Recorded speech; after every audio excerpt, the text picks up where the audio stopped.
പ്രമുഖ നിർമ്മാണ കമ്പനിയായ കെയർബി പ്രൈവറ്റ് ലിമിറ്റഡിൻ്റെ റേസ് ബ്രാൻഡിൻ്റെ പുതിയ ഉൽപ്പന്നങ്ങൾ മലപ്പുറത്ത് പുറത്തിറക്കി.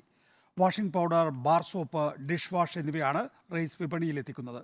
Reporter network president Anil Airoor, cinema താരം ലുക്മാൻ അവറാൻ എന്നിവർ ചടങ്ങിൽ മുഖ്യാതിഥികളായി. റൈസ് ബ്രാൻഡ് പേരിൽ വിവിധ ഉൽപ്പന്നങ്ങളാണ് കമ്പനി അവതരിപ്പിച്ചത്. ഉപഭോക്താക്കൾക്കായി മികച്ച ഗുണമേന്മയിലാണ് washing powder, bar soap, dish wash എന്നിവ വിപണിയിലെത്തിക്കുന്നത്.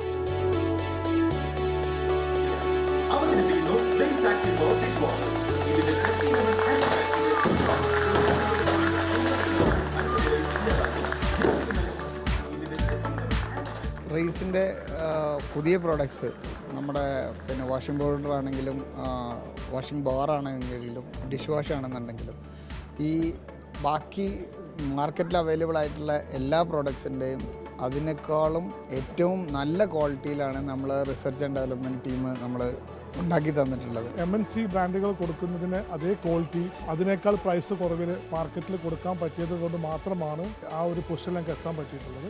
ഈ പ്രൊഡക്റ്റ് ജനങ്ങൾക്ക് വളരെ നോർമൽ റേറ്റിന് നല്ല ക്വാളിറ്റിയുള്ള പ്രൊഡക്റ്റ് ആയിരിക്കും റൈസിൻ്റെ പ്രൊഡക്റ്റുകൾ. അത് ഓൾറെഡി ജനങ്ങൾ സ്വീകരിച്ചിട്ടുണ്ട്.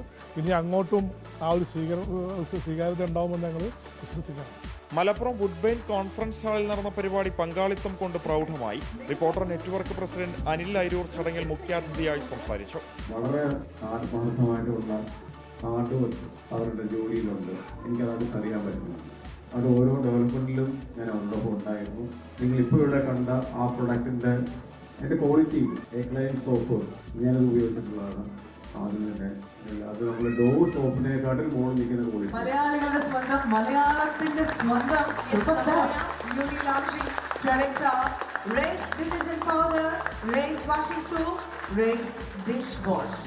ഞാനിതിൻ്റെ വളർച്ചയും ഇതിൻ്റെ തുടക്കവും എപ്പോഴും ഇതിൻ്റെ ഒരു എല്ലാ വഴികളും സഭാഡോക്ടറിനോടുമായിട്ട് ചർച്ച ചെയ്യാറുണ്ട്. ഞാനതിങ്ങനെ കേട്ടിരിക്കാറുണ്ട് സഭാഡോക്ടറിൻ്റെ മുന്നോട്ടുള്ള പോക്കുമെല്ലാം. അപ്പോൾ അതിൻ്റെ ഇത്രയും ഒരു ഇമ്പോർട്ടൻ്റ് ആയ ഒരു നിമിഷത്തിൽ എനിക്ക് കൂടെ എത്താൻ കഴിഞ്ഞതിൽ ഞാൻ ഒരുപാട് സന്തോഷിക്കുന്നു. Thank you. റിപ്പോർട്ടർ മലപ്പുറം.